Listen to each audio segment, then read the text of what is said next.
Fragments of Kavaron that is crumble away constantly. Bits of the ruined half of the Kav homeworld drift off into space. The Kav Memorial Navy tracks and maps every part of the collapsing sections, being charged with the imperative to protect and retrieve the remains of their world. But there is only so much they can recover at once.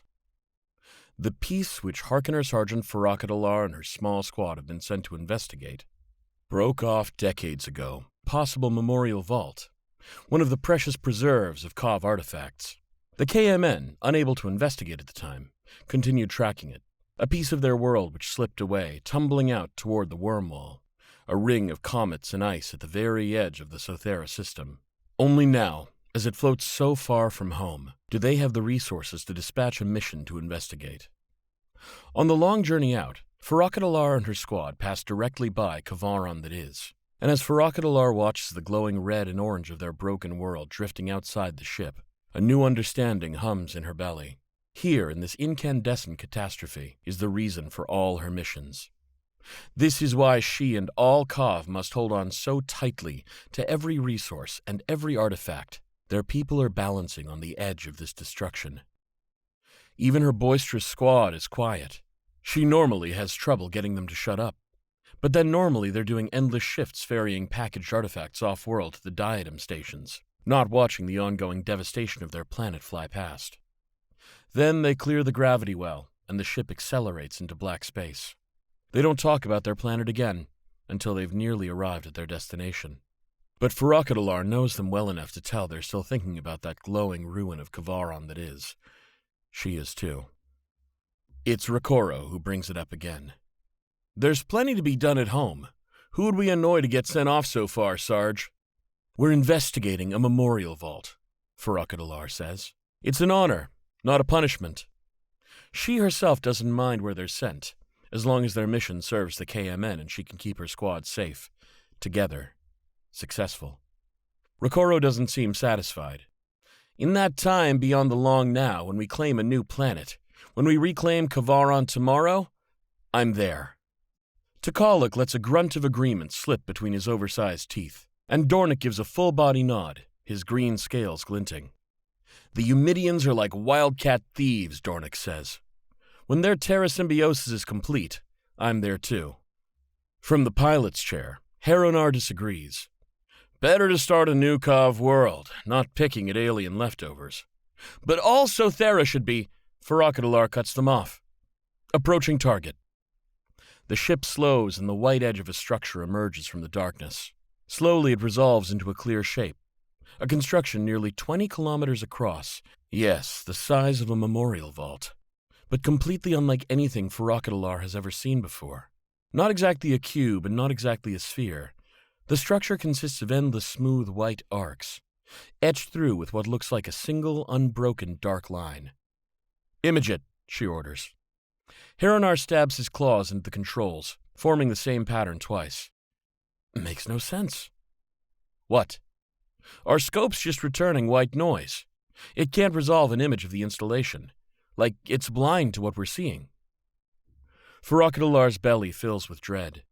She feels herself in the long now on the edge of one of the deepest mining pits on Kavaron that is, smelling rust and looking down and down into the darkness. "Fine," she says, keeping her voice even. Her squad is counting on her. The Kavaron Memorial Navy is counting on her. Her people are counting on her. "We'd better get in and out before any Wildcat teams detect this. Heronar, set us down." Heronar glides the ship to an outcropping on the structure, the apex of one of its arcs, and lands gracefully.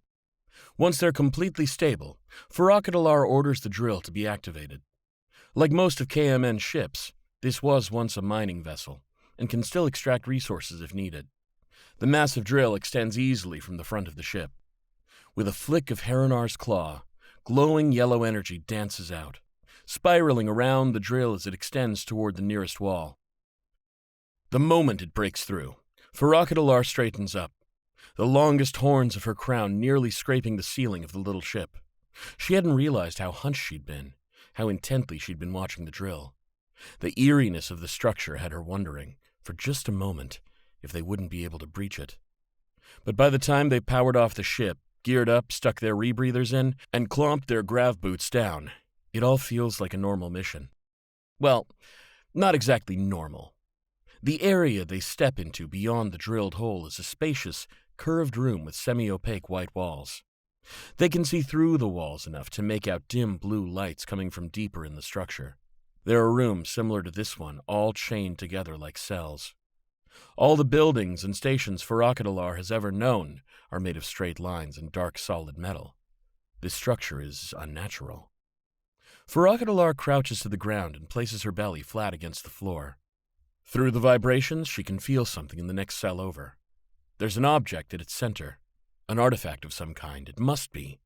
This place is clearly no memorial vault, but there's the chance that it might hold even greater treasures. She stands. "Rokoro, use your beam axe on that wall." Ever eager, Rokoro slips her axe free and takes a swing down into the wall. The bright yellow blade of energy penetrates the material easily, and in 3 strokes she's opened a hole for them. The wall, though, doesn't crumble beneath Rokoro's blade. It peels back and curls up like skin. Farakadalar ignores the strange material and leads them into the next room. There it is. The object she felt. An orb glowing and swirling bright blue electric light, resting atop a thin white pedestal. The orb is not large. Farakadalar figures that she could probably pick it up on her own, but it hums with a strange power. Unusual, unique, powerful. This is the sort of artifact that would make this long trip worth it. Takaluk taps his scanner with a claw and growls. "No clear read?" Farakadalar asks. "The density of information in this thing is dense." He gives her a grin behind his thick fangs. "But that's all I got.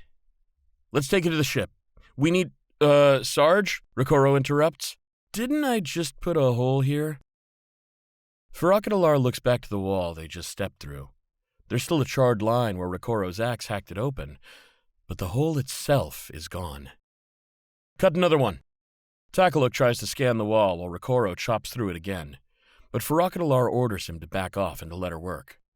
It doesn't matter how or why the wall resealed itself, only that they can get it open again and return to the ship with the artifact. Rokoro clenches her broad jaw and has to lean hard into the axe with each blow, but eventually the wall splits open wide enough again, curling back. "Harinar through first. Prepare the ship." Once he's on his way, Farakadalar turns to the others. "Rokoro, watch that this wall doesn't close again. Takaluk and Dornuk, carry the artifact together." But there is no artifact. No swirling blue orb, no anything. The room is perfectly empty. "Where is it?" Farakadalar demands. But it's clearly gone. Not even a mark where the pedestal was. Utterly, impossibly gone. Farakadalar feels the dread welling in her belly again. There must be some explanation. They stand in silence for a moment before a radio hiss jars them from their astonishment. "Weird. No control. Drill. Wall." Harinar's voice comes through, warped and fluctuating, like someone trying to shout over a chaos of background noise. Farakadalar spins when he says wall, hoping she can stop it from sealing again, but it's already too late. Not only has the wall resealed, but even the charred line is gone. Rokoro immediately tries to chop through it again, but this time she can't even get the energy of her blade to pierce the surface. Farakadalar orders her to stop trying. Someone must have... She pauses, trying to make sense of the senseless disappearance. "A Wildcat team. A Wildcat team must have found a way to transport the artifact away. We need to..." Without warning, the walls change their composition. What had been nearly transparent pale white coloring snaps into opaque opalescence, illuminating the whole curved room with a pulsing light. Black, glossy beads like eyes emerge from a corner of the ceiling. But when Farakadalar looks at the spot again, they're gone, and she can't be sure they weren't just an illusion caused by the strange new light. What the new illumination does certainly reveal is 2 arches in the walls, places where the opalescence turns a dull blue. Doorways. Movement from the corner of her eye, but it's just Dornuk, slipping bottles from his belt.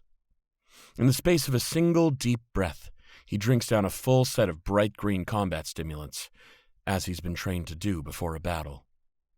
Farakalar gestures for them to stick together and approach one of the arches. As she hoped, this part of the wall slides open, allowing them to pass.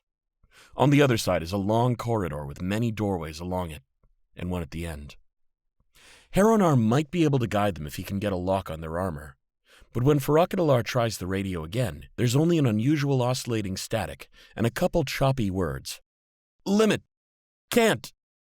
She gives up on the radio and leads them down the corridor to the doorway at the end.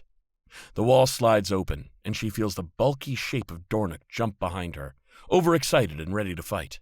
There is a creature in the next room, but definitely not a part of any Wildcat team. She holds up a hand for her squad to stay in formation. The creature appears almost like a Manu, with thin arms and legs and a crownless head. But the head doesn't have the weird white eyes of a Manu or a Manu's tiny nose and mouth. It's a featureless oval. The body is too stretched out and its skin isn't right. Other than the protruding arms and legs and head, it is just a lanky blob of oily substance, appearing to drip up into a puddle on the ceiling. Rokoro has her beam axe out. Takaluk has put his scanner away and extended his own short energy blades. And Dornick's eyes are practically glowing green with the power of his combat stimulants and his readiness to tear apart anyone in their way. Battle postures. But Farakalar keeps her hand held up in restraint. The creature is not attacking them. It doesn't even seem to notice the presence of 4 mighty Kav warriors. Maybe it's not a creature at all, but just a part of this strange structure.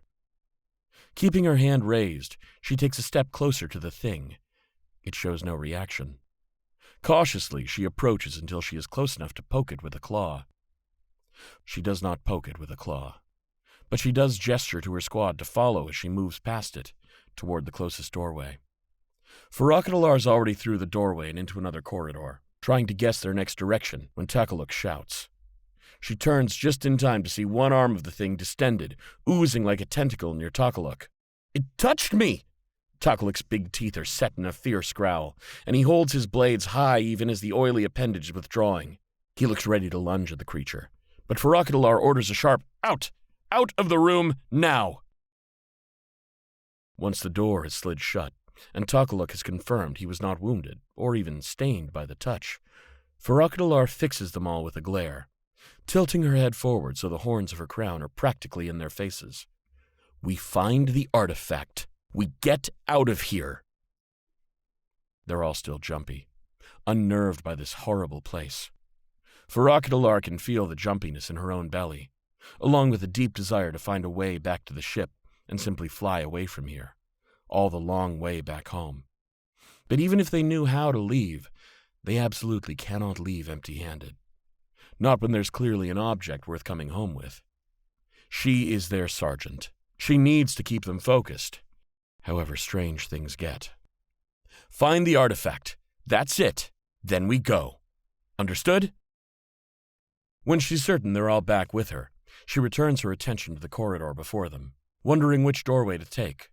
A cluster of black glossy beads hangs above one of the doors. Eyes. Heronar's choppy voice echoes through the radio. "Move it. I can't. Repeat. Appears to be moving." "Repeat." Farakalar meets the alarmed expressions of her squad. "Repeat, Heronar. The structure's moving?" But the radio remains silent. She looks back to the corridor. The black beady eyes are not there. Takaluk is closest to her, and she turns to him to verify the eyes weren't a trick of her mind. But there is something very wrong with Takaluk. There's a white streak down his face, a jagged line down from his crown to his teeth. For a long, baffled moment, Farakalar can't make any sense of it. Beside the white, a green fluid appears, swells. Blood. The white is bone. The bone of his skull. No! He is right beside her. Nothing came close to him. The small rectangle of his rebreather still covers both his nostrils, unbroken. His armor is impeccable. But his skull has been smashed in, broken apart. He's gone. He's dead. She lost one of her squad. Impossible. Dornick and Rikoro both gape, and Rikoro looks like she's going to speak or scream. But then there's a vibration, almost like a voice, making a sound almost like a word. But the sound isn't coming from the radio or the air. It's inside Farakadalar's head, and she can see from the wincing that the others hear it too. "Come fight!" Rikoro screams at the hallway. "Coward, come out and fight!" "Stop!" Farakadalar orders. Rikoro stops screaming, but she keeps her axe high, rage burning, still scanning the empty corridors for someone to kill. The vibration, which is not quite a voice, makes another sound, not quite a word, then warps and rises and collapses into an abrupt, painful silence. Farakadalar tries the radio again. She's never lost someone under her command before, and never dreamed it would be like this. So sudden, so senseless. Protocol tries to assert itself. She needs to report the casualty. She needs to have the body retrieved. More than that, she needs some idea of what could possibly have killed him, where the danger is, where the artifact is, and how the rest of them can get out of here alive. The radio is silent. Motion catches Farakadalar's eye, but it's only Dornick twitching. Maybe he took too many of his combat potions, and without a battle all that energy has nowhere to go. But a dull growl rumbles in his throat and he's moving too much, twisting about like he's on fire. "Are you hurt?" She imagines Dornick's skull suddenly cracking like Takaluk's. "No," Dornick twists awkwardly. "I need to shed." Rikoro gives him an exasperated look. "Do it when we get back to the ship," Farakadalar says. "That's not important now." "No, right," Dornick says, still writhing. Farakadalar carefully taps the beacon on Takaluk's armor, in the hope that they might be able to return and claim his body. His grav boots will keep him locked to this spot. Now the rest of them need to move forward. "We'll go this way." Farakadalar puts authority into her voice, as if confidence can override the sudden, senseless death which might lurk behind any or all of these doors. As if she's not just picking a door at random. They need a direction. More than anything, they need her to be a leader. "If we come to another corridor, we'll keep—" "What are you doing?" Dornick is clawing at himself, panting. I need to. "What?" "I need to shed!" The gash he tears in his armor is deep and wide. The full power of his potions glows through him. Deaf to Farakadalar's orders to stop, Dornick scratches and scrapes at his bared violet scales until they seep with green blood. Scratches them more, tears them off.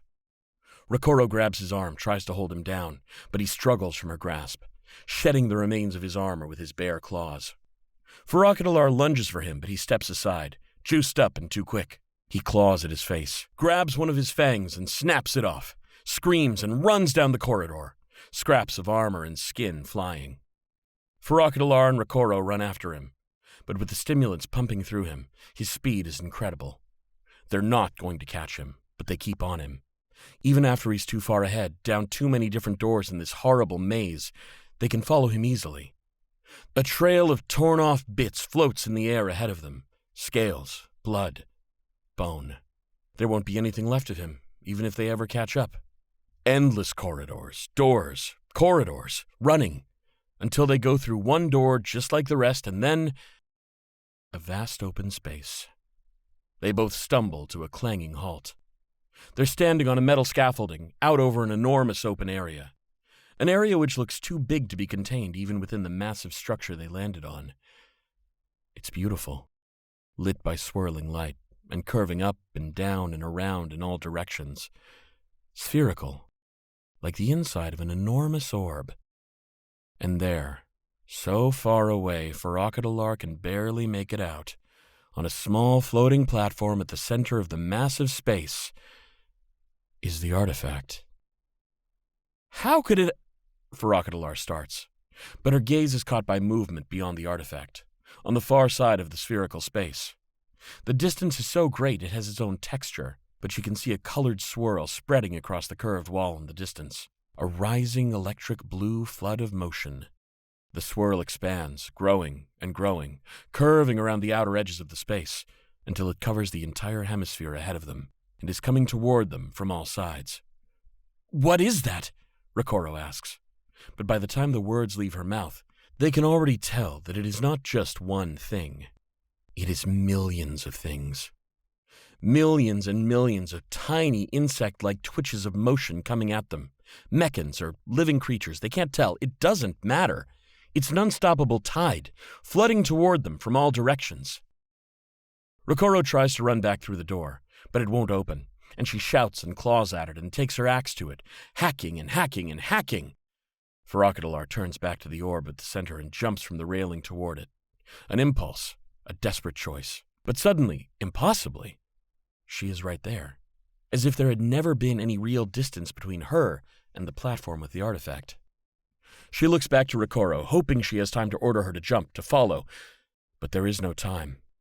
Rokoro swings her axe uselessly, covered and drowning in the tiny things. They crash over her again and again, swirling to envelop and cocoon her.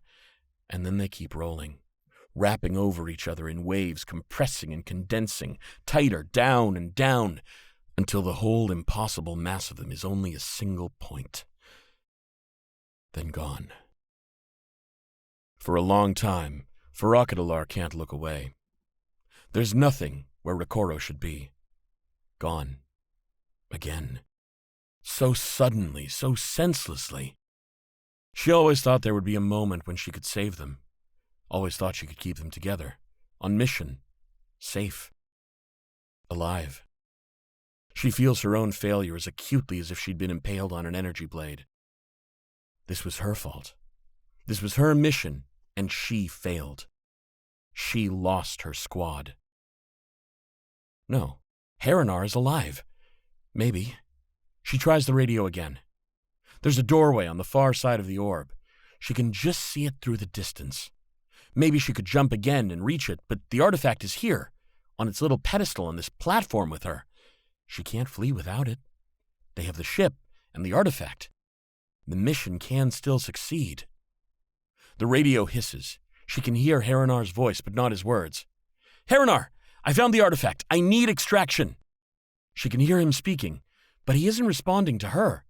He's mumbling a rhythmic phrase she can't make out. Repeat, I have the artifact and I need extraction. The rhythmic phrase repeats again, and only after the connection crackles out does she recognize the pattern of the phrases. It's the desperate mumblings of a prayer. She lets the radio fade. The artifact. That's all she can care about now. She'll just have to grab it and head for the far doorway, find her way to an outer wall of the structure and reconnect with Harinar once there's a clearer signal. That's what she'll do. That's all she can do. She reaches for the orb. Her hand goes through the blue swirls and she stumbles off balance.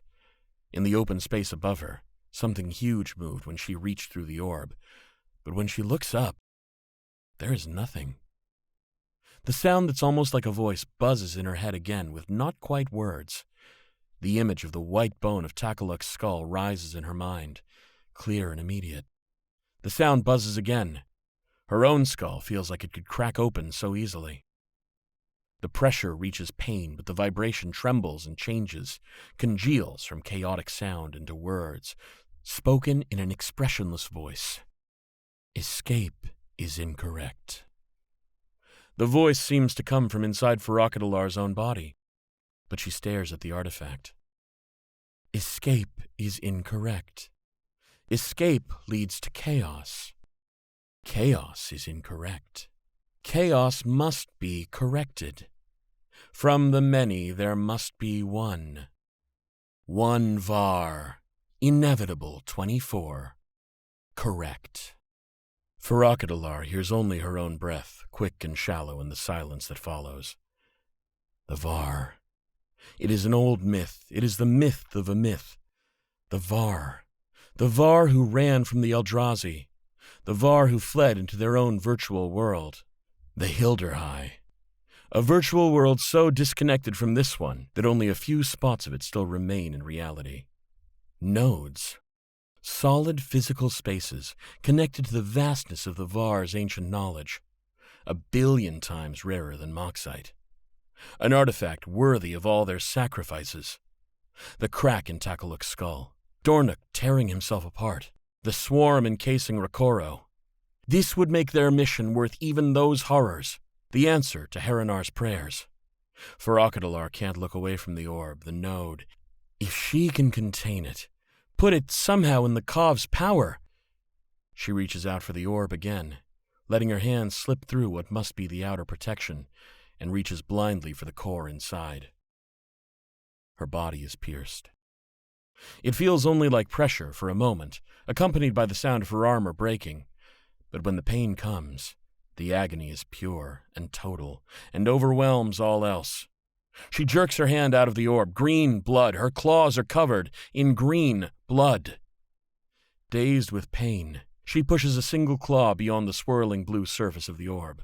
Above her appears a blood-covered claw, massive and monstrous.